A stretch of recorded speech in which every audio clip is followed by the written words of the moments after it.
Sports Radio, coming at you live from Borrelli's Taproom in Long Beach. On the island, Carver and Cuthbert, and oh man, I can't believe I get to say it today. Are you ready? It's a Doors Open Wednesday! Doors Open Wednesday at Borrelli's. Everybody get excited, including Olivia and William. Doors Open Wednesday. Let's go. I'm pumped. I don't know if I'm more excited because it's such a beautiful day or because Camp Dad is almost over. We're going back to school in a week and 2 weeks. I don't know what I'm more excited about, but we're getting there. No, I love having my kids with me down at Borrelli's, watching them eat entire pizzas by themselves. We are super busy today. Yankees, Orioles. Yankees with a big win last night. Is Trent Grisham back? I know Max Fried's not back on the IL. Aaron Judge swinging a bat in a pool. Is that good enough to make you think that maybe he's coming back soon? It's possible. Not much to say about the Mets. Plenty of Giants and Jets. We've played one preseason game. We're going to play a second one this week. Some big talk from some guys on the Giants. Lead the NFL in sacks this year. Man, I'd love to see it. I'd love to see those guys actually do it. If possible, Jets, people think the offense is going to be good. A lot of optimism in Jetland as they head into week number 2 of the preseason. A lot going on, several other things as well, including we are going to try today at the end of the show. We have not talked football since the World Cup ended, probably for good reason.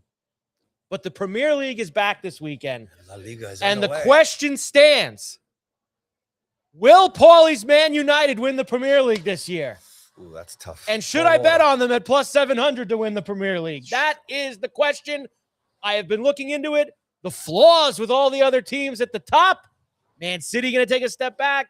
Chelsea had a bad year last year. Now they have no Europe football. Maybe that'll help them out. Are Arsenal unbeatable? I want to get the Paulie Man U outlook as we head into a new Premier League season. So a lot going on. As always, Mike Carver along with Paul Cuthbert. Hi, Paul. Cheers, buddy. Oh, the cheers. Here's to cheers. One more day of Camp Dad for you. Well, yes, and as I should always mention this, and I usually we're here obviously Wednesday delicious. and Thursday. Only Wednesday this week. Yes. Only one show this week. Unfortunately, I'm sad too. You're on the road. You got the caravan tomorrow. Camp Dad gets a road trip Yes. to Pennsylvania to Chocolate Land tomorrow. So Chocolate Land, where I will drag my daughter onto Candemonium, which is 210 feet in the air and goes 75 miles an hour. I will be dragging her onto Candemonium. Don't eat anything before you go up there, buddy. And Sky Rush. And can I get her on Steel Foot, or what's the one that gets shot out like a cannon? I forget which one. You're not doing that one. Olivia gives the big no for that one. But super adjacent to one fern. Yes, John, we are adjacent to one outdoor fern today. What a day. Hi, Paulie. How you doing, buddy? I'm lit up. Good, man. You're in a good mood. Yeah, me too. Lit man. up. Beautiful, beautiful day here down in Long Beach at Borrelli's. And it's good to be back. Yes, one show, but hey, man, look. Sports train is rolling. Our mouths are going to be very dry by the time we get to the end of December here at CNC at Borrelli's with everything that's going on. Yeah. But, it's exciting. I was supposed to go to the game last night to see Tatis Jr. make man, what a night for him, huh? And a home run, but my little guy got sick right before he was supposed to go. Yeah. So it's a good game. He's like, Dad, look at this. Figures. You would have saw where we weren't going to the Met game last night. We were going to the Padres game last night. Okay, as Yankees fans, you were going to see Tatis, yes, and Robbie Ray, yes, Manny Machado. Yes. You were going to see all those guys. I'm a big fan of Manny. Yeah, so we'll get him next time. Didn't work out. Tatis. You know, we talked about him a lot on the Bear River show just because of he didn't hit it. He really took him like 2 months to hit his first homer of the season. Mm-hmm. He is on fire right now. Yeah, the last couple of weeks, he's been is he back on the gas? That's but that catch he made off of Lindor, robbing a grand slam of all things. Incredible. But that's what, like, when Tatis first burst on the scene, that's what it was all about. Like, the home runs and the bat flips and all this other stuff. And obviously he got knocked down several pegs after the suspension for the unenhanced substances, however you The want funny stuff. the funny stuff on the gas. But you're starting to see with him with this little hot streak, you're seeing a little bit of the old Tatis with some of his homers and even that robbing that home. It was really cool. Look out, Dodgers. Look out. Well, I don't know about that. That's a little Look look out, out Dodgers is a lot. They're coming. Is the Dodgers. Nothing gets you fat like heading out to Coors the last couple nights. The Dodgers got to beat up on the Rockies. Oh, last night was 7-6. Monday night they scored 11 runs on them. Last night they scored 7. They'll probably score between 7. They'll be between those two numbers tonight, 7 and 11 runs. They'll score against Kyle Freeland this evening at Coors 30th Field. dinger for Mr. Shohei Ohtani. Shohei. Oh, But really, and he's neck and neck with PCA right now. man, is he tearing it up. And that's in like the betting market. He's not. They are not neck and neck in my eyes. Pete Crow Armstrong is the NL MVP. I'm sorry. I don't think that Ohtani's having a typical Ohtani year. We've been through this a couple of times. I mean, Tatis hit 2 homers last night, right? He had 2 homers in that game. I'm sorry. I saw they're showing highlights because the Mets are playing this afternoon, so the pregame show's on. I forgot he hit 2 homers an evening ago. I'm all over the place today. It's all good, brother. So what's going on. I think PCA is the NL MVP. I think what he has done with the Cubs, I think Ohtani has had a subpar year. I get it, 30 homers. Ohtani, especially without the pitching, I don't believe he's the favorite. I think that PCA is the favorite. I think he's been the best player in baseball this year. Maybe you got a case for Jordan, obviously, on the American League side, and both those guys are who I think would be the MVPs right now. But he's done it all. Defense, huge hits, the walk-off homer the other night. Mm-hmm. Again, homers to start the game last night. Just nonstop all over the place for us. I love it. He's in a groove. He had a little bit of a slump there that they were worried about it for a little bit. But, yeah, man, he's good for the price of admission. I'll tell you that much. They're loving him in Chicago. Yeah, John says so much Go ahead. that they all beat the crap out of each other in Wrigley Field the other night in the stands. I don't know if you saw Yeah, that. I did see that. What goes What's on with everybody people? upset about? What is the deal? I don't get it, man. Like you go and I know what everyone will say. Well, you serve alcohol at the game. This is what you're going to get. And I'm sure a lot of times that is precisely what fuels some of these things. But why can't we just go to the game and have a good time? There's kids around. There's this new thing now. Have you seen this thing where everybody like sits in a section together and they all like take their shirts off and they're waving? Yes, absolutely. Like that's like good fun stuff. Like everybody's having a good time. Go to the ballpark together and have fun. Why do we got to go and beat each other up? That's just what I don't understand any of it at all. And man, we've been here enough now that Willie went on his own. Look at that. Just growing up in front of us, Mike. Oh my goodness. Like that was just great. Didn't come over here and stop the entire show to go and do that. So that was super helpful too. All right, now let's get to some of the more pressing matters at hand. And of course, Paulie, with us, it's still mid-August. And, we're about 3 weeks away from, I would say, opening the show with football and everything's going to be football related and full force. But it is still Yankees right now. And we have several pretty interesting, newsy topics to get to here. First of all, they lost 2 out of 3 in Toronto over the weekend to the Jays. They were able to salvage that game on Sunday, which is weird because that's the Cease game. Cease pitched on Sunday, and he pitched bad and goes to extra innings. Rice finally hits a home, busts out a little bit, got that homer in extras to win it for him. They got a much-needed day off on Monday, and they've had, finally, they went a long stretch without a day off. They've been able to sprinkle in a bunch of days off recently, which I think is super helpful. And then starting that series last night in Baltimore with kind of doing what they do, right? Great pitching again, and you get some timely hitting. And I think it has to be said, is Grisham back? So he's at right now 4 homers in his last 6 games, 5 homers in his last 8. Drove in all 3 runs last night in the Yankees' 3-1 win. We've been harping on and beating up on the offense, and someone's got to step up with Judge out, with Stanton out, Bellinger's out, all these things. You've seen Grisham kind of look like the guy from last year for the last 10-game stretch for the most part, Paulie. And that's something that's very needed for them, especially from the power aspect that he's provided. Yeah, but it seems like it's just one guy, right? One guy seems to kind of show up in a win. Right. They haven't had a night where like 3 or 4 guys are bust out at once. Except for that one when they won 10, 11 runs there against the Mariners that one night. But I think that, unfortunately, is the MO of the Yankees right now. So, yeah. Look, I like Grish. He's been disappointing, obviously, this year.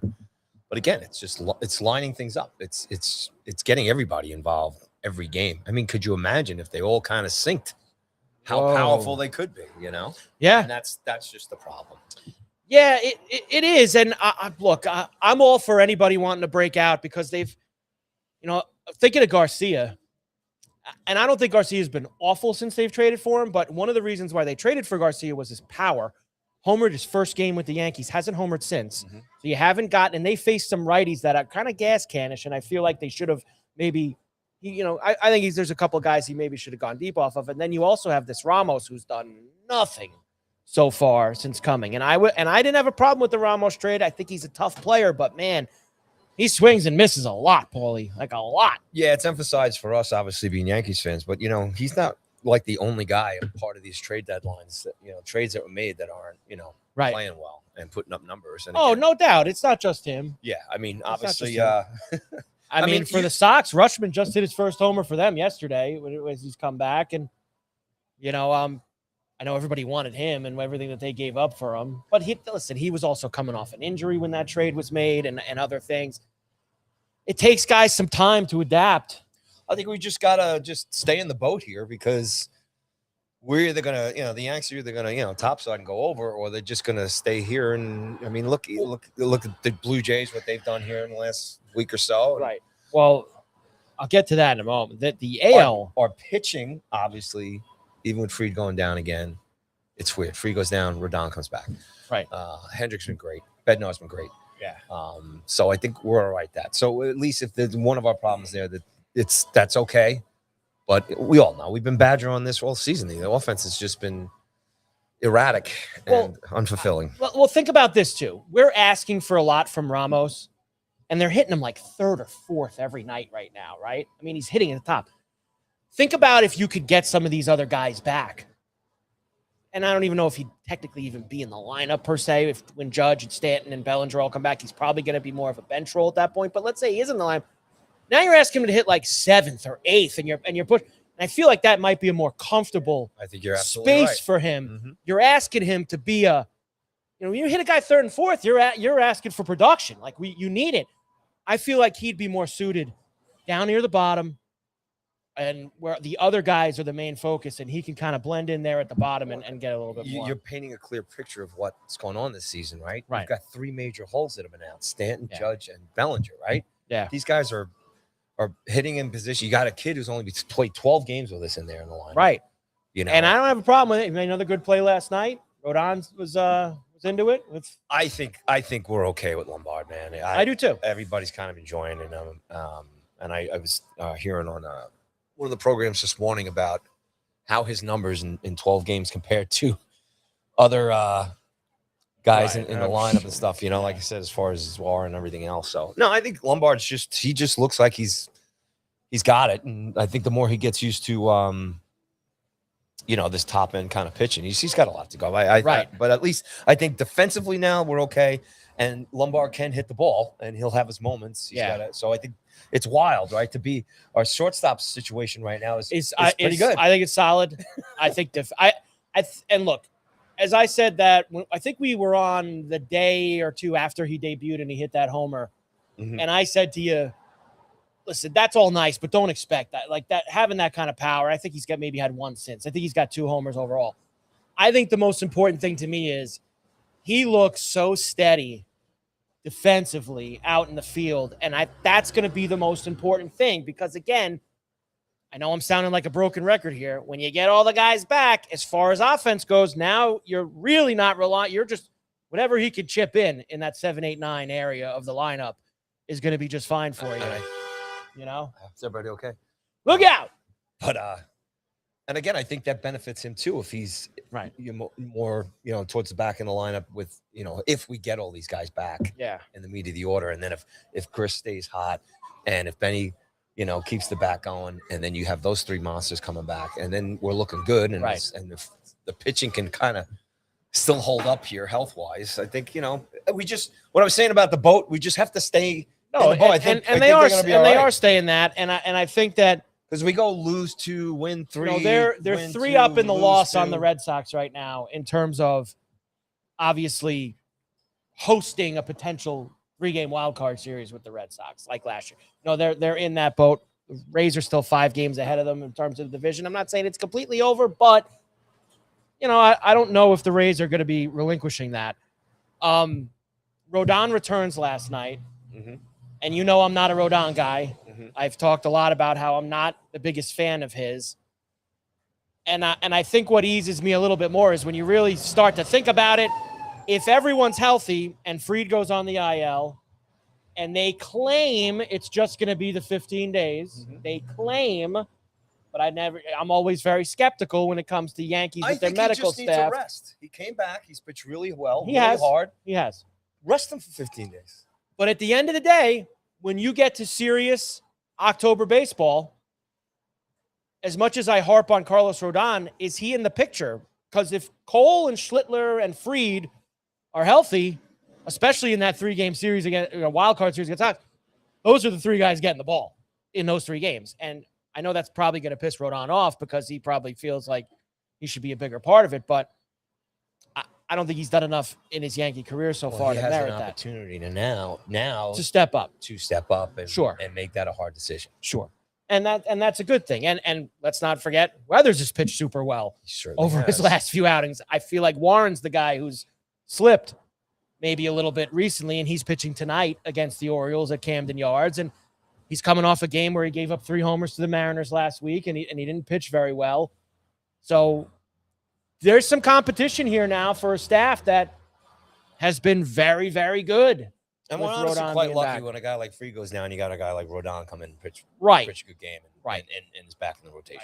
Right. I agree. And you can get him as much as you can. He pitched really well for us last year too. So I think he's a good competitor. I don't like him I don't like Rodon in a big spot in October. I would be very nervous, but knowing that there are clearly 3 guys ahead of them when they're all healthy makes me feel a little bit better about the situation. Last thing that I'll bring up to you with the Yankees is obviously this Judge stuff. So another breadcrumb of update about Judge yesterday from Boone and the Yankees, which is that next week they are going to, and I want to make sure I have the quote correct because I want to make sure I get it right when I talk about it. Judge, quote unquote, his hitting progression will increase next week. His hitting progression. Make sure you say it right, because it's not like they're saying he's going to get into a batter's box and face live pitching. I think hitting progression means like he's going to hit off a tee, like is what it comes down to, because what they told you yesterday is all he's been doing is he's taking swings in a pool. That's been the extent of his work so far, is taking swings in a pool. It's August 19th. This doesn't sound like a guy who's going to be playing in a major league game in the next 30 days. I don't know. Maybe I'm wrong, but this seems like next week is more like hitting tee. Like, I feel like he's still 3 or 4 weeks away from hitting live pitching at this point. And now I'm starting to do the math in my head, Paulie, and the math is if it's 30 days from now that he even is back in a game, it's September the 20th, September 19th, September 20th. Mm-hmm. The season ends September 29th and the playoffs start. Will he get enough legitimate at-bats to feel ready that I'm going to feel like and we're going to feel like I have the real Aaron Judge in October? Now, the real October Aaron Judge has not been great. We understand that to begin with, but I'm going to feel even worse about it if he doesn't have a lot of at-bats going into the playoffs, Paulie. It's going to really not be good for me. I agree, and I think all that kind of speculation is correct. And at the end of the day, if we get a Judge just in the lineup to kind of, just mix things up, whether maybe all this. I mean, look, this is injury stuff that they're just talking about. I mean, this is just professional, blah blah blah. They can't say exactly where he's at, and it is what it is. I think, Mike, we just have to kind of wait and just see. That's fine. You're not going to get. We don't know what kind of Judge I want him. I know that the Octobers have been disappointing, but I need him I need a locked in guy, like a locked in judge. It's for October. That's what I need. Look, Judge he's a pro. If he wants back, I know, he but wants in. they're still professionals, and they need the proper amount of. Well, we don't even know if he can take a swing without discomfort right now. He's in a pool swinging a bat. He could swing off of, and I'm guessing here. I don't know what their actual medical plan and everything that they're doing with him is. But judging by these terms that they're throwing at you, hitting progression, let's just say it's off a tee. What if he stands up and hits off a tee next Tuesday and he goes, man, I ain't ready for that. Then he's done. But you don't know. You have no idea if that's coming down the pike. So now I was kind of making a joke to someone this morning, like, who's coming back first, Stanton or Judge? Because and then I was actually told a pretty good point. And I think he said Michael Kay made it on the game last night. It feels like at this point, the Yankees are just waiting for the rosters to expand on September 1st to bring Stanton back. Like sending a guy down or releasing a guy at this point, like it probably doesn't make a lot of sense, especially since you don't know how much Stanton's going to get to play anyway. So why not just let him keep doing what he's doing, working out, building him up, and then when the rosters expand for September, Stanton's part of that group, and he's back, with the squad, and he gets what I always like to say is his 1 month of at-bats before October, because he's to me a proven let's be honest, we got two guys that might come back and just be striking out. Just the timing of and of course they're going to take care of this one way or the other. Their reps, their preparation before they get back into a lineup card, before they face, pitcher. I guess, is Stanton and AJ, are they going to do AAA? Are they going to do some practice games like Bellinger's been doing? I mean, are they going to go through that process? Right. Or are the Yankees not going to do that? They're just going to bring them back. This is a big PR thing too. You got two of their highest paid guys on the team as well too. This is obviously frustrating for the front office and as far as fans and everything else, we're just dealing with it right now. In the meantime, the current team is doing the best that it can. They've been frustrating to watch. The offense has been obviously disgusting and everything, but they're still in it. And if we do get a September or a late September return from one or two of these guys, then we enjoy it and we see what happens. It seems like Bellinger's going to do rehab games this weekend.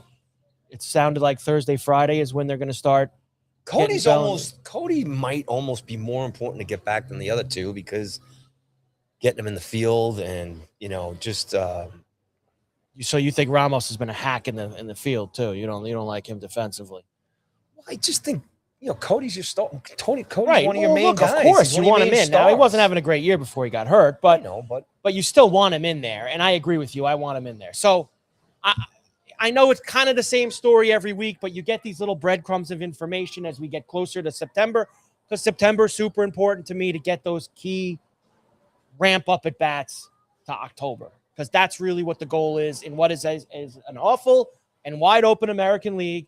The Yankees can absolutely still win the AL, right? With all the stuff that we're talking about, the Yankees and all their issues and everything else, right? The rest of the American League is just not like, oh, we got to watch out, or we're in trouble here. Here's what I can tell you: everything is just tapered off. Now, there's no real pressure here. The Rays are 5 games up on the Yankees.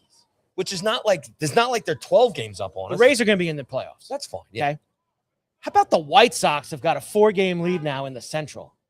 But the Central is just I understand awful. that. Well, the West is awful. Houston's in first and they're 500, 63 and 63.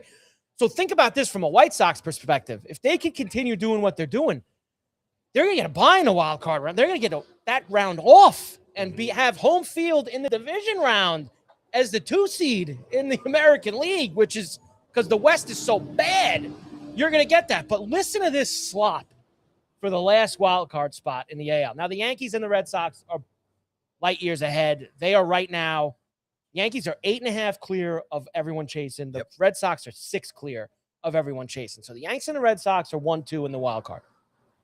Texas is 62 and 64. 2 games under, and they have the 3rd wild card in the American League right now. The Twins are a half game back at 62 and 65. The Blue Jays at 62 and 65 are a half game back. Now, that's not a team, Paulie, I'd like to see get that 3rd wild card spot, because we saw Blue Jays go to the World Series last year, and hell, almost win it. And I know a different team this year, but still, Cleveland won back. Baltimore won back. Detroit won back. 1, 2, 3, 4, 5, 6 teams within one game of each other. Now that's going to be wild if that continues down the stretch. And the Yankees are going to be playing a lot of these teams. Mm-hmm. They play Baltimore right now. They play Toronto again this weekend. They have a lot of games, and Seattle's 3 back, but I'll tell you right now, Seattle is gutless. They are completely gutless, and they are finished. 59-67. I don't care that they're 3 games back of the last wild card spot. There is no way, say it right now with me, no way in hell that they're making the playoffs. A couple things in the chat from the Bronx Buckeye, Eddie in Columbus, who we love. 37 games left for the Bombers. Only thing that should give us solace is that it's all right there in front of them. You're right, Eddie. It's all right there in front of them. They just got to keep it going. He was a genius when he said that. Boone was a genius when he said that. It's all right there in front of us. That's the bang the table one. It's all right there in front of us. And Chris chimes in, I hope the Yankees fade so hard. There's a lot of anti-Yankee, too, and that's okay. That's okay for all of us. All right, I've got a couple of other maybe baseball things and lots of football to do. Wow, Steve Cohen talked yesterday? That's how you know the Mets season is completely gone irrelevant. Cohen talked to the media yesterday, and nobody cared. That's how bad it's gotten for the Mets. We'll tell you, though, you want one little thing on the Mets? That Benj is a player. I think that Carson Benj is going to be a real good player for the Mets. That's a guy that I want to be keeping in the, he can hit, Paulie. And he throw 2 guys out the other night with his arm and he's a player. If there's anybody I think that you're going to look at this miserable season, 2026 season for the Mets, you're like, this was the Carson Benj. On another note, man, the place was packed last night. Somebody told me that. So like I said, every summer, we're Yankee fans. But now they have been winning a little. Yeah, no, they've been. Well, this is the thing, right? Even still, right? So anyway, I'm going to take the little guy to the game last night because, like I said, Tatis Jr.'s in town and stuff. And I couldn't believe how hard it was actually to really get a ticket last night. Like, really? Yes. And the only thing that was available was resale. And as you saw the game last night, it was packed. It was sold out. So I think the fans have really enjoyed kind of how they've been playing since the trade deadline. And you bring up, like I said, some kids here that they're looking at and some new guys and stuff. And why not, But the camps were out too last night too, but it was a packed house. I will say $5 Tuesdays, and it's $10 off your tickets last night. That's great. And I know I just made a joke about nobody cared about Cohen. So Cohen in the dugout is this morning, not even an hour ago. So this just happened. Cohen talking to the media because I have to remember the Mets are playing in half an hour, and that's their pregame show for now is on. I keep thinking I'm watching the replay from last night. Gotcha. Mm-hmm. Mets are playing the Padres at 1:00 to finish off that series. So I do have some of the hits from Cohen, and then we'll get into football and some other things. Obviously, the main thing is they keep breaking Cohen's chops about David Stearns, the nerd, the GM. Quote, I'm committed to David. We're going to move forward. I thought we had a great trade deadline. David is smart. He knows what he's doing. He's very adaptable. He learns from mistakes. That's what I want in a leader. And here's the other one. When he was asked about what mistakes he thinks Stearns did make, quote from Cohen, we might have taken too much risk. Whenever there are significant changes, sometimes it takes a while to integrate. Maybe that part of that is watching Pete Alonso just been on an absolute heater with the Orioles lately too. So listen, Cohen, that is just from an hour ago. That stuff will make a little bit of noise for the Mets over here. Hey, at least he talked, right? He did talk, which Hal's on his not that I need Hal to talk, but Hal's on his yacht outside of Rome or outside of Italy right now. Get used to it. Stearns isn't going anywhere, man. Chris Stanton is alive. Yes, Chris. Stanton he's been there. Do you guys think the Mets could finish 500? Eddie, they got like 55 wins. What do you mean finish 500? They're 57-70. They would have to go, let me do the fast math. 20, 23, 24, 25. They would have to go 25-9 to finish the season above 500. No shot that any of that. Go ahead, Paulie, do it. No shot. All right, Carver and Cuthbert, Go Sports Radio, live from Borrelli's Taproom in Long Beach, on the island, on You Know It. A doors open with One Fern Wednesday, and there is so much happening at Borrelli's, especially on a great summer weekend like this, and a lot of things going on. Paulie, let everybody know what's happening. Once again, we are broadcasting live from Borrelli's Taproom here in Long Beach, New York, home of the world champion New York Knicks. And it is Wednesday, ladies and gentlemen. Tonight, we have music theme night here tonight, and it's a night of the Eagles. So if you're a fan of the Eagles and their greatest hits, come on down tonight. Free admission and also a $21 pasta special here tonight, including half-price bottles of wine and the rest of the great Borrelli's specials. Tomorrow is carnivore night, so for $42.99, come on down. You get a choice of steak, veal, or pork, soup or salad, and dessert, bottomless beers, and endless wines, all for $42.99. Right here at Borrelli's. So this Friday and Saturday and Sunday, it is stacked with live music and dance parties going on here at Borrelli's, as there always is. But first, on Fridays, don't forget, a couple of weeks left here, Frozen Fridays from 12 to 9 p.m. Get your $8 frozen margaritas or pina coladas every Friday here at Borrelli's. Come in off the beach and get yourself a nice, refreshing, frosty margarita. I might get one right now, to be honest. I'm looking over at the machine. All right, so Friday night, Tim Quinn's going to be live here at 7 p.m. and then followed by DJ Johnny John with the Friday night dance party. On Saturday, the Island Time Band will be here at 7 p.m., followed by DJ TM Select for the Saturday night dance party. And this Sunday is the return of Country Fest. It was such a huge success here back in the spring. Bringing it back here for this Sunday, Country Fest, hosted by Borrelli's and Anthony Gow, with performances by Anthony Gow, Eddie Burbis, Lauren Craig, Darren Dees, Landover Parker, and in between all the sets will be DJ Teddy. He starts at 3 p.m. Live music starts at 4. Nashville themed menu all day long. So come on down. You like country music? Be here at Borrelli's this Sunday for the Country Fest. Comedy. Anthony Rodia is sold out next Monday, the 24th. So you can't get in here anymore. All right. Thanks, everybody, for buying the tickets. And if you are interested, news comedy has been announced, and that's Tuesday, September 29th with Aaron Berg and Brendan Glasgow. Go to Borrelli'sTaproom.com, click on events, or go to Eventbrite.com and search Borrelli's Comedy. And, of course, it was packed here last night, and it'll be packed here next Tuesday. And that's Bingo Nights, hosted by bartender Tommy, our favorite bartender. And next week, it's sponsored by 1800 Tequila.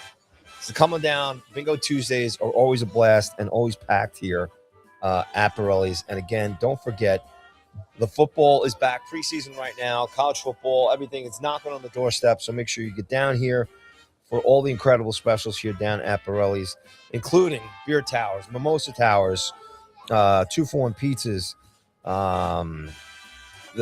What's the early start? I think this is the other thing too. There's just so much going on here as far as the football specials, but it's all into high gear now. So make sure you get down here for all the games coming up. You can start getting warmed up with all the preseason right now.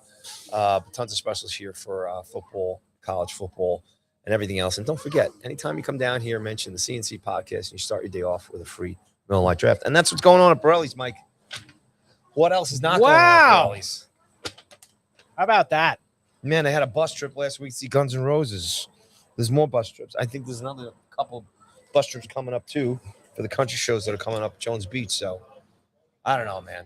If you're in the Long Beach area, you got to come down to Borrelli's, So, yeah. It's all good. It's all good. It really is here on a Doors Open Wednesday for us. Carver and Cuthbert, Go Sports Radio, right here. And it is a nice breeze out here today. It's kind of a perfect day. Perfect beach day, or as William would call them, Long Beachians. The Long Beachians are out, so they're all hanging. Dogs getting warm. With the dogs. All the local beers, places down here getting filled up. It is all getting happening. Ready for the weekend coming up. By the way, they had one more thing about the Mets I forgot to ask you before, even though I was talking about that bench. Senga the closer? I mean, geez. Why not? He's certainly sucked everywhere else. I mean, you might as well try it. Senga the closer. He's been aces so far. Got a trumpet player for him yet? Don't give him any gimmicks like that yet. You start giving the guy gimmicks. Give him a drum, something. Let me shift to football now, as we hit NFL preseason week number 2 for the Jackson locals, Dart is still the alive, Jets and ladies the and Giants. Now, let me start by asking you this: did you watch any of Giants Vikings on Saturday in the preseason? I did. You could be honest. I was on the road, but I did watch bits and pieces of it. I saw some highlights. I saw Jackson get crushed, and man, if they don't get some protection for him, it's gonna be a short season for him. I don't think it's even so much get some protection for him. When do we? And I know he kind of bellyached after the game that he keeps getting sent to the blue tent. Did you see that quote from him? He was like, I don't understand. I mean, Jackson, I hate to break it to you. The reason why they keep sending you to the blue tent is because you look like you're getting your head absolutely ripped off on every single one of these hits. And you look like Rocky on the mat in Like, all the Rocky movies after getting knocked Jackson, out. I'm sorry. Like, this is what happens in the NFL now. When you get tuned up, you're going in the tent. And I'm not saying it's his fault. Like, you want to blame the line, you want to blame him, you want to blame whatever. The reason and I believe it was the 6th time he's been in a blue tent since he's become I think an it's NFL more player. than that. It might even be more than that. It's more than that. Throwing that number. That number sounded familiar for some reason. But, like, there clearly needs to be some – I understand the offensive line you can blame. There has to be some kind of awareness also, Paulie, on his end of things, right? Like, if you see it coming, about getting down or move it. Like, I don't know. Like, he's getting cleaned out on these shots. And it's gotta come to a little bit of an end, because you're no good to the team if you're getting racked, because eventually one of them is going to be bad for long term. Okay? I'm sure there were a lot of and notes taken at the same time the other night. And they've just got to work it out. I mean, it's preseason, and it's a combo of the kind of player that he is and what they're trying to. They got to fix that stuff up front. I mean, on the hit he got crushed on. I mean, there was nobody there. I mean, it was just like, here he is, take him out. So there's not much you can do there as far as his prep and everything else. Preparing for that hit, he braced as best as he could last minute. But I think Giant fans, I just have to trust that Harbaugh is going to fix this. And they just know that they have to tighten up, because what are the Giants without Jackson Dart right now? Right. This current squad. Harbaugh comes here because of him. There's no doubt about it. Yeah. So they got to protect him. I mean, every team has to protect their quarterback, but I think even more so with the potential, his talent. He is. I mean, I know we're debating about how smart he is, but that's. I guess it's like, I know what you were trying to say. Like, you don't have to be so tough, Jackson. That's the thing. And it's just toughness. Like, there needs to be, at some point, we need to be a little bit smarter about some of the things that we're doing. I mean, we just do. You just have to be. And I just don't know why he would stand there after and say, why do I keep going to 10? Because you're getting smashed. Like, you're getting completely smashed on these plays where you go in. So that is going to but that's part of his bravado. Giants without Dart are the Cleveland Browns. I don't know if I want to go that far, but, let's talk about the rest of the team. Big significant step for them this week at camp is that Malik Neighbors is doing more. Mm-hmm. He caught a real long pass from Dart at practice yesterday. We heard last week from Harbaugh that they were going to ramp him up this week, and that precisely is what they have done. This is extremely important. I have said to you, that they need him out there week 1. They really do. I think it's imperative, and him getting the kind of work that maybe he gets this week and in the next 2 or 3 weeks is going to make that more of a possibility. Look, he's not going to play in any preseason games, all right? There's not going to be any of that, but I do think that you want to get him to the point where there's a possibility, or a strong possibility, that he'll play that Sunday night opener against the Cowboys at home, and I think it's huge for their offense. I've told you last week and the past few weeks that I think Beckham's going to be a big part. He had 2 catches for 6 yards, some short stuff on Saturday in the preseason game. And I love my Notre Dame guys. Malachi Fields caught the touchdown from Dart in the game on Saturday. I envision, a healthy Neighbors with Fields And with Beckham kind of being that third slot guy and the chance for the Giant offense to really be strong, Paulie, with those three guys out there and if everybody's healthy. Now, I want to ask you something going back to neighbors here as far as NFL protocol or how teams, protect their stars here. You don't see neighbors at least getting a couple of reps in a preseason game? I personally do not. No, I don't. I think that it's and let me ask you this: what's putting him starting in game one as opposed to giving him a couple of reps in say the last preseason game before it?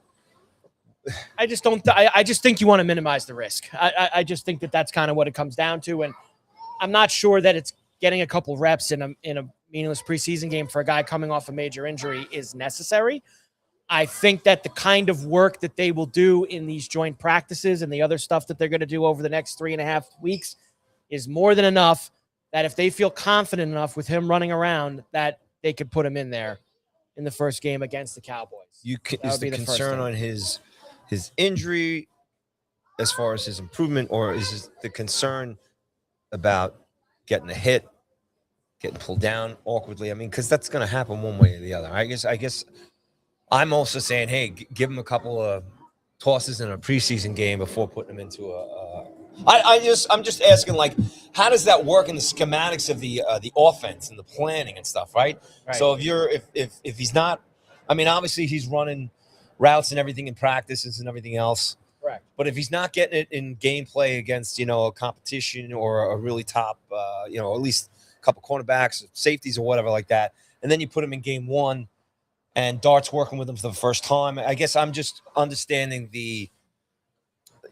what makes sense around that as far as, getting a guy reps and getting him going as opposed to putting him in cold cock in game one. Right. As opposed to why not let him play in the fourth quarter of a preseason game for a couple of plays? I think that there's too much to lose doing that. I really do. So if you lose him in game one. Look, I understand that, but it's just not I don't think it's worth it. I really don't. I don't think that it's worth risking. I would prefer to give him the extra 2 weeks of not being in a real game and getting him closer rehab-wise to where he's more towards that. I don't know if he'll be towards the 100% than he would be if something silly happened playing in a dopey preseason game. I just don't. And maybe that's just my angle on preseason games. My main focus in the month of August is getting. If Aaron Glenn was his head coach, he'd be playing. I know that, and I get that, and we'll get to him in a moment. But my main focus in August, Paulie, is making sure that all of my best players are playing week one. Gotcha. That is my main focus. And losing players in dopey preseason games is not what I like. And that's just, these games are too important now. They just are. Every game is super important in the NFL. And me getting a guy hurt and missing even 3 or 4 games just doesn't roll for me. It just doesn't. So I'm fine with him not being there. The Giants also added to the backfield Najee Harris, who of course had a bunch of 1,000-yard seasons for the Steelers, got hurt last year I almost said San Diego, dollar in the jar. LA for the Chargers, only had about 15 carries and his season was over. He's a capable back. Now, this running back room for the Giants now, Paulie, it's got a lot of bodies in it when you think about Scatterbo, Motor Singletary, Harris, Tracy. I'm interested who's the odd man out because you're not going to carry four running backs. Maybe they're just getting a look at Harris over the next couple of weeks. They're also looking to see how Scatterbo's going to come out of this as well, too. Yeah, he's a part of it. You know that he's. Well, in terms of carrying the extra, I'm sure that's part of it. Right. Right. Just because you don't know yet. I'm surprised. Singletary hangs on, man. I love Singletary from when he was with the Bills way back, but he caught a long pass in that game against the Vikings last week. He had like a 44-yard catch out of the backfield. I think he's a useful player, and Tracy showed last year at times after Scatterbo got hurt that he's a very comparable player out there too. So, I'm interested to see how they work that running back room now with Najee Harris. in the fold. And I will ask you, did you see Abdul Carter yesterday after practice? No, I didn't. I'm sorry. I did not. Well, talking about I the had a sick kid expectations. trying to get to a baseball game. Apologize. Expectations for the Giant defense for this season. Carter said he thinks and expects that the Giants can lead the NFL in sacks this season. Now, I love confidence. I love talk like that. But, man, if there's ever a group that needs to back it up, it's these Giant pass rushers. Not Burns. Burns is excellent. I think Burns is awesome. But you have Carter, who only had 4 sacks as a rookie last year, and he was a top 5 pick. You have Thibodeau, which I think if you kind of polled everybody would say so far has been, I would say, more on the disappointing side than the positive side with him. You've just got Reese now coming into the mix after drafting him in the round. They have the talent that it's absolutely possible, but they need to, or Carter needs to back up that talk now, Paulie. And I don't mind it. I don't mind him saying it because at least, that's something that, he's got to put up or shut up then. And maybe if those guys have, feel that way and have that confidence, why not? Why not, go into the season feeling that way? And they'll have to deal with it, week in, week out, sort of like, Jazz said he was going to go 50-50 and all that stuff. But you got to go out and perform. I don't mind it. I don't mind a little cockiness. And you made me think of something. Feeling about Jazz blaming the ump for that busted double play last night. Fix your hat, Jazz. Come on, Jazz, fix your hat. Fix your hat, pal. Looked at the ump like it was his fault that he booted the ball. He's too much. He's not getting re-signed as a Yankee. No, he's not. I'm sorry. Back to the Giants. I apologize. No, I don't mind it. Look, he's Carter and the rest of that crew. You just said it. Like they have incredible potential, tons of talent. And again, I've said, you said, hey, is this Dart the savior and everything else. I think, like I said, the Giants the next 3 to 5 years look really good. I think anything these guys can accomplish this year is just awesome to look forward to. And like I said, see how they stay healthy. And again, we have a brand new, experienced, over popular head coach here, and we're going to see what he has as far as his final lineup here going into game 1. And if everybody's healthy and looking good, and if Jackson Dart looks up and he's got neighbors up on the left or right or whatever, and Scadden behind him, and let's go forward. Let's push. I'm surprised. I didn't even realize this. Thibodeau's going into his 5th season already. So he's 4 full seasons in as a New York Giant. Has only played every game in one of them, and that was his best year. 23 at 11.5 sacks. The other 3 seasons, 4 sacks in 14 games, 5.5 sacks in 12 games, and last year was his least. He played 10 and had 2.5.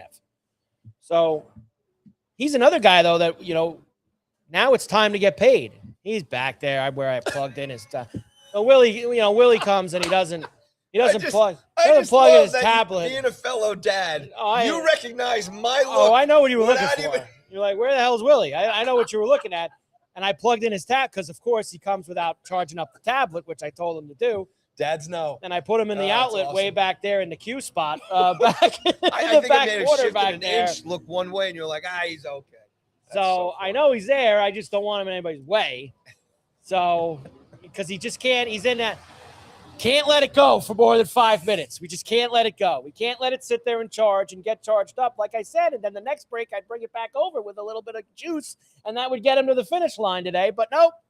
I had to go back there, start turning it on, and so that's where I'm at. Now we know what's happened to him going forward. Well, I mean, it's a tough time right now, right, Mike? I mean, with everything speculation and, look. To finish before Willie interrupted us, my point on Kayvon, he's going in a situation now where if he has a big season, he can make some big money in the offseason. And sometimes that's the biggest motivator, to have a guy who's with a chance to make some big money. So maybe a double-digit sack. He get back to that 11.5 that he had in his second season. If he could do that, Paulie, could be a big payday for him, whether that's with the Giants or not with the Giants. There could be a big payday if he can get through this year with being part of that. And I went and looked after Carter made that statement yesterday. The Giants were dead in the middle of the NFL in sacks last year. I think they were at 38 or 39 or right about there. The highest was in the 60s, I think, with the Broncos had the most sacks in the NFL. So the Giants were dead in the middle. So you're asking, Carter's saying to go. Look how many leads they kind of clear last year too. Man. Yeah, they just weren't a factor. So, look, I'm still waiting a little bit to dive too much into this in terms of not, reading on what these guys are doing so far. I mean, you're talking, you know the deal. I mean, as far as the first 5 games of the season and see who's actually suited up and starting and Right. and the flow, and then actually really lining up against other components who are just equally want to knock your head off and are probably saying the same thing in the locker rooms and the same thing in the press and every city here and everything else. So I'm just going to say this as a Giants fan. I think we're on a good path here with the new coach, Harbaugh, and these young guys who have, as Bruni would say, it's all right in front of them. It's all right in front of us. Take advantage of it. Well, and so since we're not in tomorrow, I'll give it to you now. Who you got? Giants preseason week 2, Saturday, 4:00 in Miami against the Dolphins, who are forecasted to be one of the 2 or 3 worst teams in the NFL this season. Little road trip. It'll be hot, man, in mid-August down in Miami on Saturday for that game. Hot. What you got? Giants, of course. Giants are 2.5-point favorites in a preseason game. If you like to bet on preseason football, which Just not going to get too hyped up about who you got for preseason football, but yeah, I'll take the Giants, of course. You know, sure. Who you got? Who? Yeah. You mean? I got the Dolphins. Really? No, I as I have said to you in the past, and I will continue to say, preseason football is nonsense. Exactly. Now, last week, I think Doug told me on the show, it was like underdogs were like 11-5 last week or something like that. Like it was like, be very leery of point spreads and things like that in preseason football, because so much is predicated on who's going to start the game, who's going to stay in the game, who's going to do all of these things. And it's hard to, it's hard to gauge, right, Paulie? Like expectation. Now, the second preseason game, which is what this is for pretty much everybody except Arizona and Carolina, the second preseason game is always the one that, quote unquote, the dress rehearsal, right? Where you're going to see the most of your starters, usually, is in this game. And then the third one next week is kind of like what the fourth used to be, where it's, you can't find a soul who's going to play in a real game in the third one. So I think you'll see plenty of Dart. So you see a little bit more Beckham. You'll see all these things, and you're just like I said, as close to the real thing as you're going to get usually in the second game since they've gone to 3. Yeah, I mean, I think look, we're all happy it's back. It's just great seeing everybody in the reps and stuff, and it was just great to see the Giants on the field the other day and suited up and playing, and it was actually a halfway decent game for the most part, which I watched, but. This is what it's all about for all of us as fans. The only thing now too is to watch. It's just a tough point right now because of the over analyzing and the over predictions and assumptions and everything else. And you can kind of get caught in that depending on what kind of mood you're in.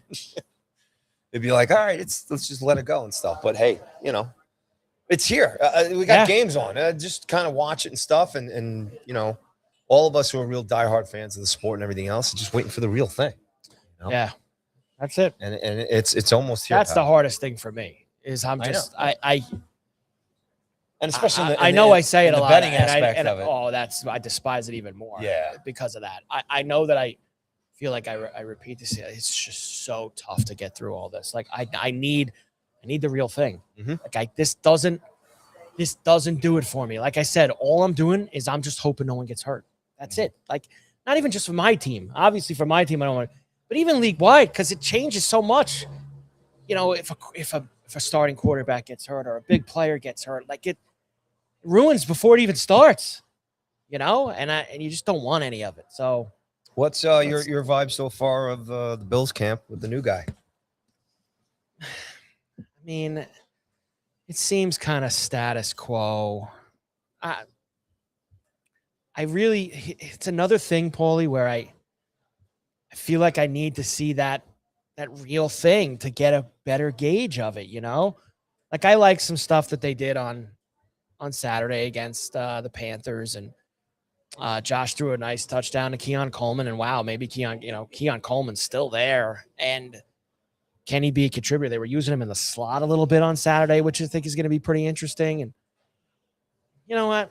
I got to see the real thing. I I don't know what to take from any of it, which sucks. Like, I wish I could say more, but I don't. They went after the field again. So they played the home preseason game on Saturday. So did the complaint on Saturday? Now you had a player complaint or somebody complain that the field was awful, that the grass that they installed on the field wasn't good. Like, anything else we want to do? Like, anything else we could smash them with? Like, geez, like, enough. Can we play some real games there? And if they were still playing at the old stadium, they're saying, "Hey, we need a new stadium already. Can't win." Yeah, that I know. Need a real stadium. It's all about the football, right, Mike? It's all about the football, and I'm ready to rock. Game 1, week 1 for all of it. I have some Jets stuff for you too. Let's go. So let's do the Jets, and then we'll take a break. So the Jets will play preseason week number 2. They are a little bit earlier. They're playing Friday night in Pittsburgh against the Steelers. So last week, they lost 24-16 at home to the Bucs. Again, who particularly cares? But some stuff that's come out of that, obviously the major thing for them this week was they avoided a big injury with Breece Hall. So Hall left practice on Monday, non-contact, which when you hear that, Paulie, it never sounds good. And, of course, immediately everybody feared for the worst with Breece Hall. But at the end of the day, it sounds like hamstring, 2 or 3 weeks. Aaron Glenn sounds positive that it's just going to be – he's going to be good to go for the start of the regular season when they open in Tennessee against the Titans. And obviously he won't play the next couple weeks in these preseason games. So I guess that's the first – it's kind of just what I was just talking about. You want to get everybody that first game healthy, and it sounds like they dodged a little bit of a bullet with Hall at practice on Monday. Yeah, I don't really have too much to say on the Jets, to be honest with Mike. Well, I'll say this, and it's kind of combo with Hall. I am kind of surprised I've seen so many people, whether they're in and around covering the team or otherwise, that think that their offense is going to be really good. And I like some of their pieces, but I'm still, Paulie, very much in it. And I got to see Geno go out there and look really good in a real game before I can get pumped up about, scrimmages with these teams before the preseason games or the preseason games themselves. Like, I got to see it actually happen. And I like what's around. Like, if Hall's healthy and even Allen went in and ran for a touchdown last week, and you have Garrett Wilson, love Cooper and Sadiq, who they drafted, who are going to be pieces of their offense, but still need to see Geno in a real game against a real defense for me to feel like. I believe we ran through the Jet schedule, didn't we? It's awful. I don't think we had them win in one game. We had them like 1-4 to start the year, like something like that. Like, they open at Tennessee, which is of course the Bobby Saleh Bowl, and then they play the 3 North teams. And I don't remember the order off the top of my head, but I think it's Packers, Bears, Lions, and it's in some kind of order. And 2 of them are on the road. Tough start, man. Like, really tough start. But that gets to me what I saw yesterday. And I saw Brian Costello of the New York Post on with my buddy JJ on his show. And JJ asked him the question that everybody we've been talking about and everybody has, is Aaron Glenn going to survive the first 5 or 6 weeks of this season? And I thought Kaz had a pretty interesting take. And Brian's been around the Jets as long as anybody, and he's a hell of a good reporter. And he said he doesn't think Woody Johnson wants to fire another coach in season. Really doesn't. And he also said Woody really likes Aaron Glenn. And the difference between this and Robert Saleh is Woody didn't really hire Saleh. His brother Chris did. And he never really liked Saleh. And, they disagreed on a lot of things. And he felt like, just get this guy out of here. Kaz was saying there's a little different feel with Glenn. Like, it's Woody likes him. It's one of his guys. Like, he doesn't think that he wants to do the whole fire a guy in the middle of the season again. So, and I respect what Kaz said because Kaz has been around the team for so long. So it's kind of making me maybe rethink a little bit about how I was thinking coming into this season. But at the end of the day, Paulie, if 1-4 and 1-5 becomes 2-9 and it gets, and the losses are really bad. That's the thing. And the team is in disarray and it just doesn't look organized. That's a different story. They're losing 23-20 games and they're showing fight every week. He's not going to get fired. They're losing 38-10 games every week. He is going to get fired. I don't care whether he likes him or not. Yeah. So as I think it's an interesting piece of information to maybe think about. But it also comes down to, if they are losing games, how are they losing them? And I think that's what's going to determine really whether he makes it through the season or beyond, or if this isn't a mid-October, like we've all kind of expected, Frank Reich coming in and taking over the team and doing all of that. And is Frank Reich really going to be the answer? But that's yeah. Well, look, I think it's a short-term thing. It's a short-term thing. They're just such it's so disappointing. Just being a New York sports fan here, and right. And, it's just the fact that it's been such a crap show for so long. Yeah, it's frustrating, and we know them, Mike. We live amongst them. The most diehard fans in sports. Yeah, and they just keep coming back year after year for the punishment. Yep. And it's a shame on Woody and the organization, and it's painful. It's really super painful. And if it does end up being a really difficult, painful season again, and like we've talked about this too, this isn't going to turn around in 2 or 3 years. No. At least on the Giants side of it, we seem to have a trend here. We're trending up, trending in the right direction, and there's some breathing room here because we've drafted very well the last couple of seasons, and it looks good for us. But on the Jets side of it, and the Jets, unfortunately, as you very well know too, and fans and guys in the chat know this, the NFL is a very mediocre league as far as teams. Well, it's elite, yes. What you described it, right? At the top and at the middle. And right. There's your 4 or 5 at the top. There's your 4 or 5 really bad at the bottom, and the other 20. There's room to jump to the top of that group, and there's room to drop to the bottom of that group fairly quickly year to year in the league. That's just kind of how it is right now. One more thing I'll say on the Jets, and then I'll get to some stuff in the chat. This week, in week 2, if I'm Aaron Glenn, here's one thing I will give him a little piece of advice, not that he needs any from me. You drafted Cade Klubnik in the draft this year. Just you want to see him play. Can he throw more than 7 passes this week? Like, I think you know what Brady Cook is at this point. We need Brady Cook. Do we need Bailey Zappi? Do we need those 2 guys getting more attempts than Cade Klubnik in a game? You drafted Cade Klubnik to see what you have. These are the games to see what you have against vanilla defenses, and letting them throw 7 passes. Like, get a little bit. I don't think Cade Klubnik's any good, but God, like, run your reps over in the game. Who you need to see more of. We got enough tape on Bailey Zappi at this point. You know what he is. Same thing with Cook. Let Klubnik. If you drafted him for a reason, let him get a little bit of burn here. Eddie says, when the Knicks are carrying the flag for the city, you know it's been bad. I mean, Eddie, they won the NBA championship. So they are, yes, carrying the flag for the city at this point.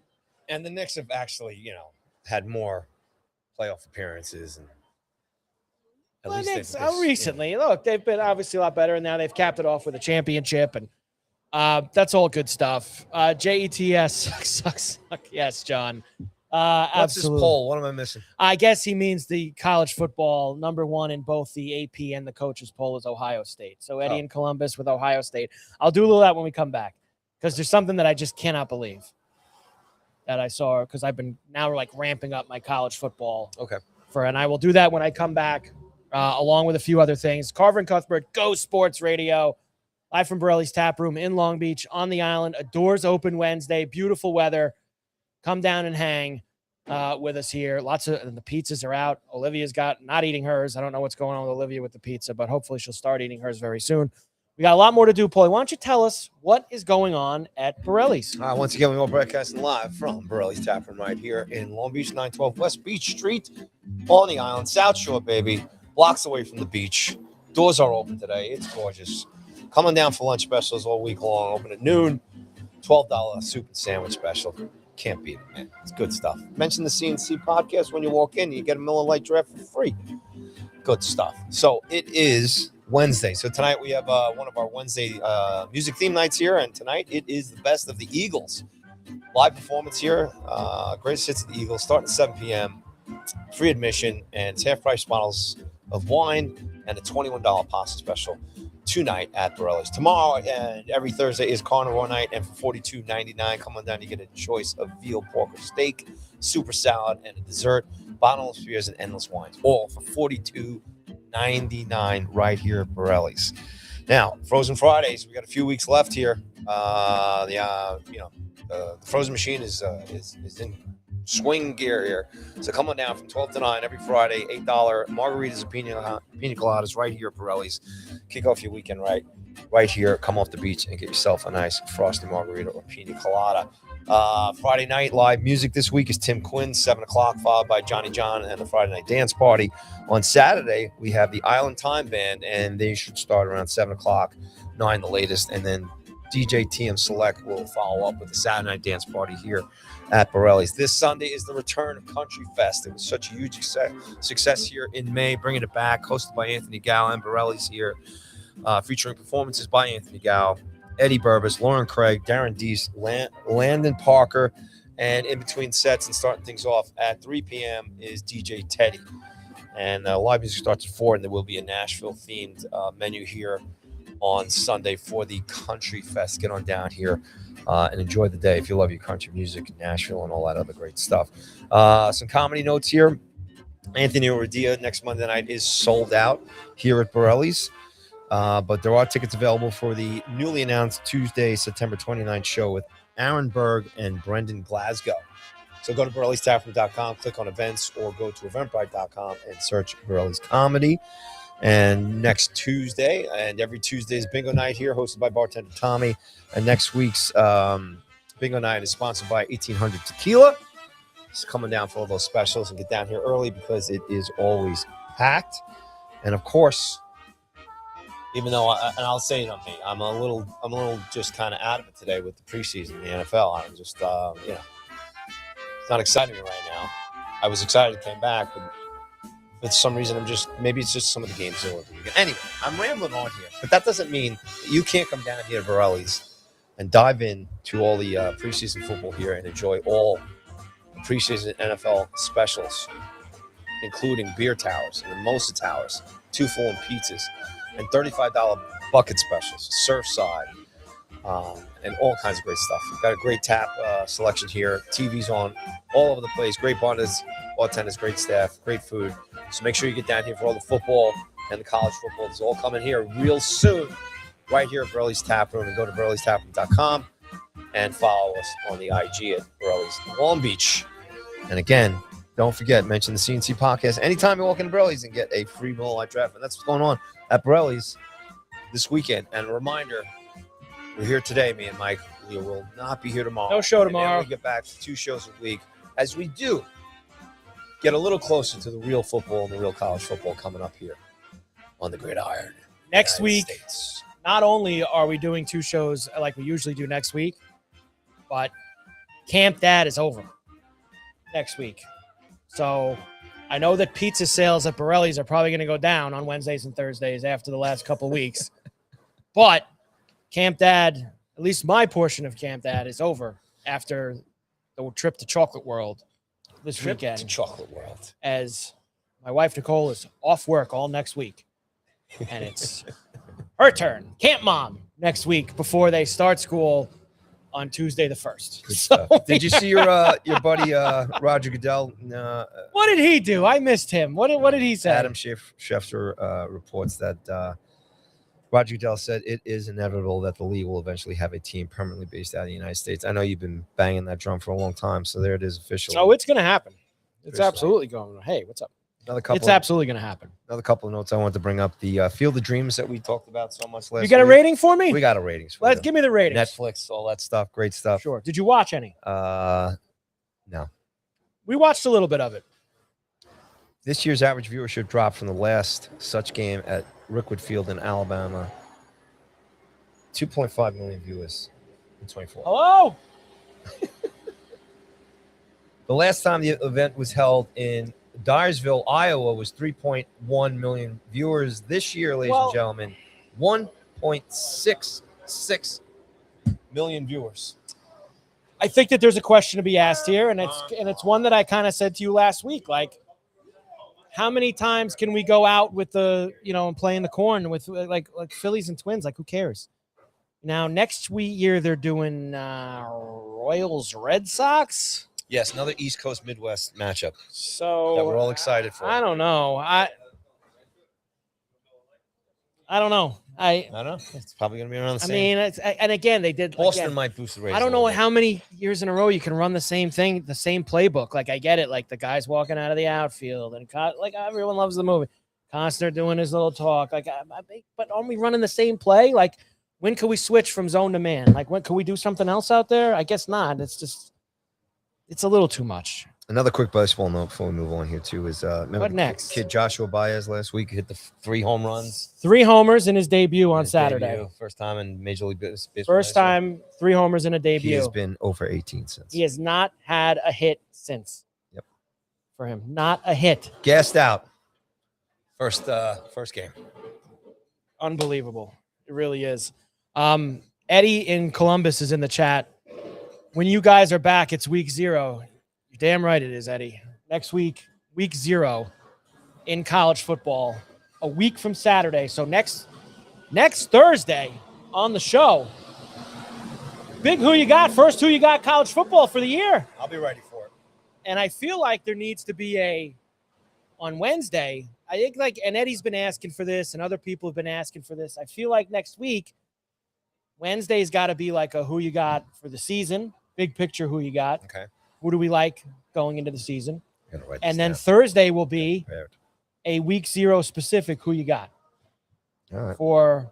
And I told you, I know the whole schedule of the, UNC TCU at the Aviva in Dublin.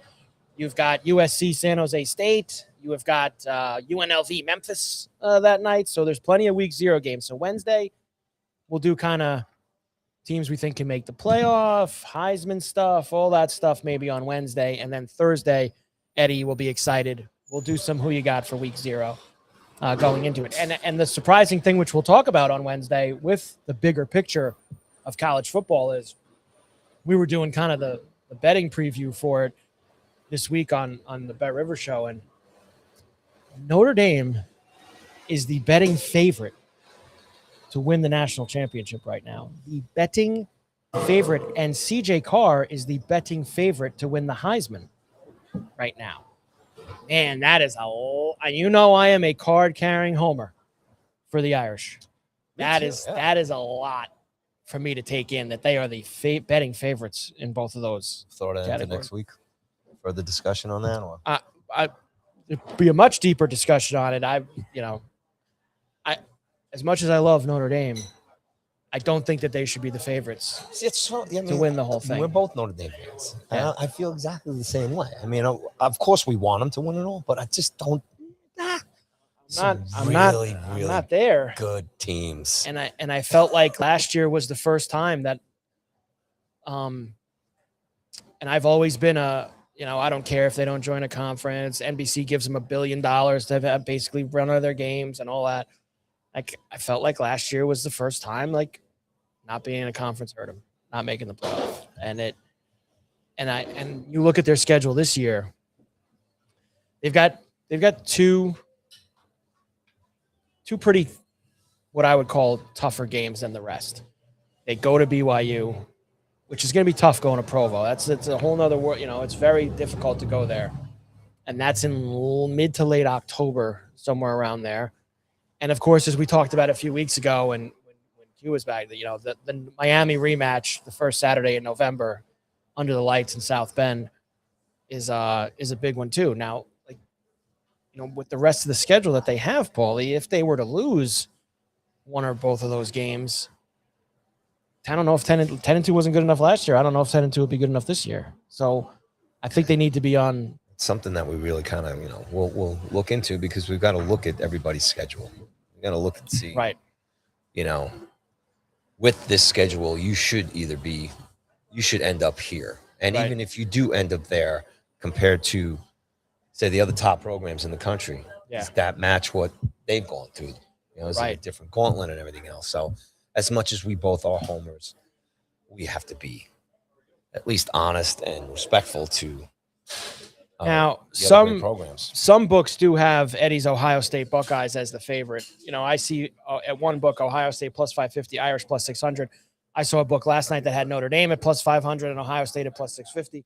So it's kind of in the back and forth, but they are one of the prohibitive favorites, which, of course, Ohio State, Notre Dame, Oregon, Georgia, Texas, Indiana, Miami are kind of the top 6 on the board right now. You know, I hate to be the bear bear. I wouldn't hitch too tightly to Ohio State this year. I wouldn't. They have got some tough games. Going to Texas.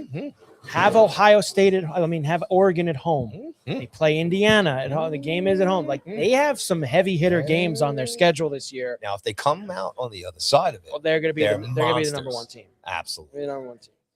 Absolutely. Number one team. Without question. But don't tighten the last bolt just yet. No, look, and listen, Big Ten's tough, man. I mean, it is absolutely tough conference. Now you're feeling it now. You're feeling it now, right? You're ready to go. I now have for you. Any other football stuff you got for me? I don't think there's. No, I think that was pretty much. Like I said, we're. I guess, like I said, next week, every week going forward, we get a little closer to the real thing. You know, we have that football we could talk about when you want to bring it up is the football. Well, I'm saving that for last. Yeah, That's like my big finisher for you this week. Mets are on. The Mets are on, and they got out of a jam. Padres had a couple runners on, and they were able to get out of it. So bottom one, and they're facing your old friend Michael King today, former Yankee, on the mound for the Padres. So beautiful day to be at the park. Oh, it's a beautiful day to be here. Yes. Breeze, Fern. Doors Who's open got it better Wednesday? than me and you? Nobody actually does right now. Actually, you know who's got it better? Everybody else is going to still be sitting here after 10 minutes from now when I got to leave. So they actually do have it better. But I mean, as a show. I mean, well, that's true. Nobody guys has are doing it in their basements. Nobody has the ambiance and the feel that we have here. It's just nobody can match that. So I saved this for you last this week for a reason. I kind of gave you a little break because I hit you over the head with so much soccer all summer because of the World Cup. So I didn't want to. I wanted to ease you in, give you a little. I haven't been bringing up the MLS with you or anything else. I've let you kind of sit on it. But Premier League's back this weekend. Yes. A new year, the 26-27 Premier League Friday season. And Saturday. Of course, Arsenal are your defending champs.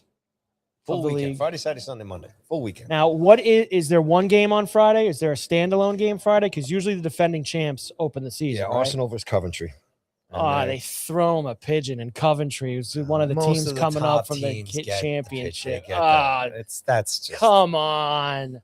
So is that the only game Friday? Man U is playing Hull City. I mean, throw them a pigeon too to start the year. I mean, that's where I want to get to you with. There was kind of a little bit of a resurgence last year for your loved Man United. I've got them right now as the 5th choice to win the Premier League this year. They finished 4th last year, right? Was it 3rd or 4th they finished? They finished in the top 4. They're back. They're back in the Champions League. In Euro champs. Back in Champions League, which is huge for them. I mean, there was a little bit of a, especially after how the last few years have gone. You love the new manager. Yeah, Carrick's doing a good job. Doing a good job. I mean, see what happens now. Transfers and I am not of the belief. Rashford's back. I don't know how that's going to go. So I am not of the belief that Arsenal is just going to run roughshod through the Premier League again this season. Still in shock that they won it last year. As good as Arteta is, and they have, and we love that. The guy from Germany, the striker, Kai Havertz. He's very good. Man City, of course, it's a completely new world for them with Pep out. And it's it's crazy, yeah, with Pep gone, but every year the whole they've been accusing Man City for over a decade now, and now they're finally going to take the points away from him this year, or at least that's what some people were saying. Talking about taking, and that's why Pep finally went out the door because he knows they're about to dock him 20 points for the season or whatever it is they're going to do. Liverpool is the 3rd choice at plus 600. Chelsea's the 4th choice at plus 800. Now, interesting thing for them is they don't have to deal with any European football this year because they finished. It was a bad year for Chelsea last year. They finished 9th or 10th, I think, in the Premier League, and they missed out on everything. So they really, Paulie, just have to focus on the Premier League for them, and they've made some big signings. So Chelsea's a team that probably you want to look to. But then there's Man U at plus 850. 5th choice on my board right here. I want to back them. I want a team to root for this year. from a monetary perspective. Can you sell me on Man U winning the Premier League this year? Can you do it? No. No, not yet. No, not yet. As No. they just it's more of the start of this season is more of an extension of Carrick coming in, Right. middle of the year next year. Did they play well for him? Yes, they absolutely did. Bruno, still holding down the fort there. The kid who came in goal for them too kind of solidified everything a little bit there. But they still let themselves down a lot against subpar teams. This is a problem. Unfortunately, Manchester United has fallen into, even with all the changes and manager, the ownership issue, they just not the force that they used to be. So Carrick kind of brought a little bit of that back, given that little light at the end of the tunnel. But this has got to carry over into like 10, 15 games, and to see if they can be dominant again, to see if Carrick really does have a grasp on this, to see the decisions he makes here and going forward, and then what ownership can allow him to do. That's been the problem with Ten Hag and everybody else before him, even Solskjaer. Solskjaer had success with him too. Look, if you're a Manchester United fan, diehard fan like me, you're always going to bleed, red, white, and black for them and stuff, and we're just hoping that this will be a strong start more than anything. I think that's what Manchester United needs. And if they do get a strong start and they show some dominance, then yes, maybe the discussion is there, because it seems out of, well, it's Liverpool or Man City or Arsenal. The top 5 and 6 now is kind of, Chelsea's come back into it a little bit. Right. A lot of changes in here. It would always be the same 4 or 5 top teams. But when you have, Arsenal coming into it, and some of these other teams that are playing. And I do have that as that's the only game on Friday. Standalone. Yeah. Arsenal, Coventry, Friday, 3:00 East. I have the whole schedule here if you want. And then the other games Saturday. Hull City, Man U, Everton, Crystal Palace, Ipswich, and Sunderland, Nottingham Forest, and Leeds. Right. Now, Man U is the standalone Saturday morning, 7:30 a.m. East, I have against Hull. Then you have that block of games, as always, at 10 a.m. Mm-hmm. Standalone Brentford Spurs, Saturday at 12:30. Sunday, there's a bunch of 9 a.m. games, and then Newcastle, Liverpool's the standalone. Just relieved I don't have to change another streaming service. I can keep my Peacock. So it's all the games are on. Not all the games are on Peacock, right? It's Peacock in USA, so it's all the same. All right. Okay. And Man City gets started on Sunday against Bournemouth, Brighton and Aston Villa, Newcastle and Liverpool. And here's the one thing I'm noticing too. Fulham and Chelsea just out of the gates here. The one thing that they have set up for them. They've set it up where they can start kind of fast. Hull, Ipswich, Everton, then they play Man City on. And again, this last year, those are the teams that Manchester United should steamroll through. Right. They should beat them. Correct. That hasn't been the case at Manchester United. And I think I'd rather play City early in the year while they're still adjusting to being this kind of new Man City than play them later in the year. But, City doesn't matter. It could be any time of the year. That game is always going to be an epic game, regardless. Right. You know what I'm saying? But it's the other teams. That's been the letdowns. The last 2 seasons, all of us at Manchester United have been watching like this is the first time this team's beaten us in 20 years at home. This is the first time they've given up 4 goals. You know what I'm saying? It was all these just terrible markers in history that you just never thought Manchester United was going to hit. Yeah. So this is the thing, like that schedule. You look at it as a Man U fan, win. They should start flying out of the gate, right? And you have to now too. And they got back into top 4. It's huge, yeah. And now it's like the point system in the Premier League, and the same thing with La Liga, which started last weekend, I should say. The points are big because I think the competition is kind of a little more balanced now, right? Where you can, in the top 10 now, you can have teams kind of pull down some of the top 10 teams. Right. So we'll see what happens. But I'm glad it's back. Well, there you go. I'm looking forward to my cup of tea. Who you got? They got to win on Saturday morning at 7:30 a.m. over Hull City. It's a win. 3 points in the bag. Yes. Done deal. Yes. Bang. Good start to the season. If not, something getting broken in the house. Who you got? Yanks, Orioles next 2 nights. Yanks. Warren tonight, Cole tomorrow. So, yes. And then absolutely. Blue Jays this weekend at home. Start of a really long 11-game homestand with the Jays, Astros, Red Sox. Little Paul reverseology coming at you right Was now. that right? Blue Jay sweep. Get lost. Get serious. That's just as silly. That's just silly. Absolutely silly for you to say that. You already mentioned Giants will beat the Dolphins on Saturday. It's too much for you. It's just too much. We are back. No show tomorrow. We are back next week. Over? It's over, man. We're late. We're actually over. Unbelievable. No show tomorrow, as I'll be on my way to Chocolate Land. My final camp Bring dad. Eddie Yes. and Chris back a mug. All right, come here. Come here. So come here. So you're on your way to Chocolate Land tomorrow. What ride are you looking forward to the most? I don't know. You don't know? Super Duper Looper? Yes. All right, Super Duper Looper. Super is a Duper classic. Looper. What goes on there? Yeah. Olivia, what happens on the Super Go Duper ahead. Looper? Go ahead. All right, so Olivia and Willie, their last time for Camp Dad this summer at Borrelli's with us during the show. As next week, Mom's off. And the week after that, Paulie, they're back to school. So no more Camp Dad during the shows at Borrelli's. Everybody's going to be very upset. Into football. And we'll be ready to go for football. Going. One more thing. What's that? Go who? Huh? Go who? Bills. Go Bills. Look at that. How about that? Go Bills, which is always good to Trained hear. well. All right. So we'll see you. Goodbye. Thank you so much. Thank you for suddenly wanting to talk. We're back next week, Wednesday and Thursday, noon as always, here at Borrelli's. I hope the doors are open again. That would be outstanding for the final week in August, right? Yes. Final week in August. I'm doing my math, getting it already. Yeah. Yeah, because And Tuesday. next Tuesday will be show number 80, my friend. Okay, good. That's outstanding. That's outstanding. Great job by the chat. As always, great job by you. Enjoy the rest of your week, the rest of your weekend. We will see you next Wednesday, Thursday, the start of college Careful on the football. rise, buddy. Yeah, I can't wait. Ready to go for us at Hershey Park starting tomorrow. Mike Carver, Paul Cuthbert, Go Sports Radio, live at Borrelli's Taproom in Long Beach on the island. Have a great weekend. We'll see you next week.